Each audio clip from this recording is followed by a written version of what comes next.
I'm so used to making music and it being attached to me physically. I'm playing the music in the band on stage, I'm touring the music, I'm singing the music I make. There's something quite freeing about composing and then not being the one to have to inhabit the song on the stage.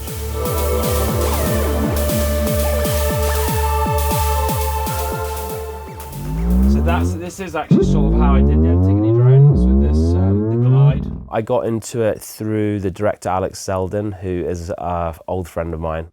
How it really works is Alex will talk to me about his concept for the play.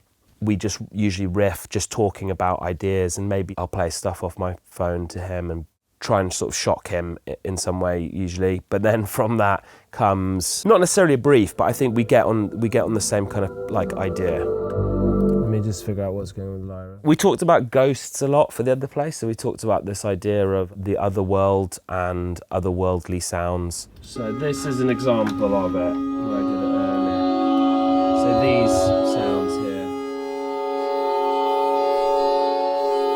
Quite ethereal, quite ambient, generally fairly dark in some way, but not in a kind of not too obvious a sense.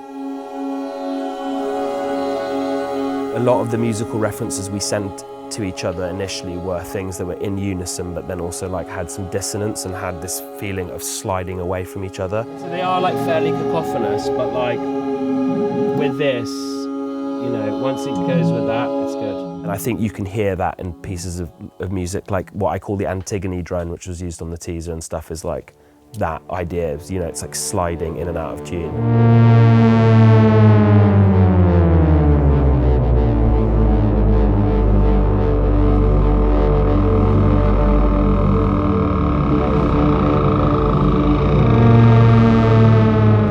I wrote a lot of stuff on this, the Grandmother, which is a semi-modular Moog synthesizer. I was using this, and I was using the Juno, and then I was using the Lyra, and I wanted to keep some parameters, because obviously, if anything is possible, then you can get kind of lost in the reeds a bit.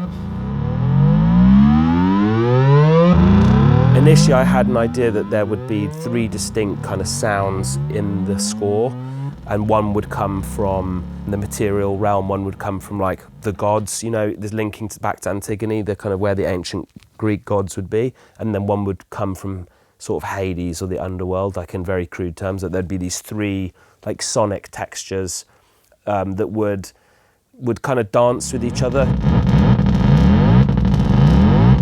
The other instrument, which I used a lot of, which was connected to this idea of like the 3 voices and dissonance and like unison, is this synth called the Lyra.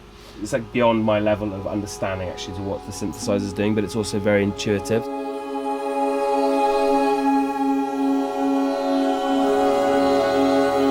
There's a definite like kind of sonic palette now that is totally linked with the set, with the character of Annie, the strife in within the family structure that people are going to see, and even the physical space of the Lyttelton, like how things will work there.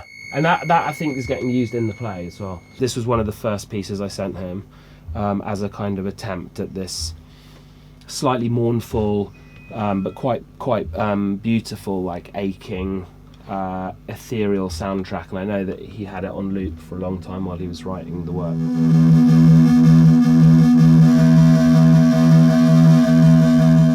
When I'm working here in the studio, half of what I write, when I then offer it up in the theatrical space, or even in the rehearsal room, it just doesn't feel right. So much of this journey is just trying to understand what slides off, you know, and then what pieces of music just feel like they're inside the scene. So I'd probably record that. I'd probably actually kind of want to record that actually. So. Getting to write pieces of music that will go with the architecture, go with the house and the other place, or will try to match Emma Darcy's like physicality, and music that is connecting with all of these different other elements.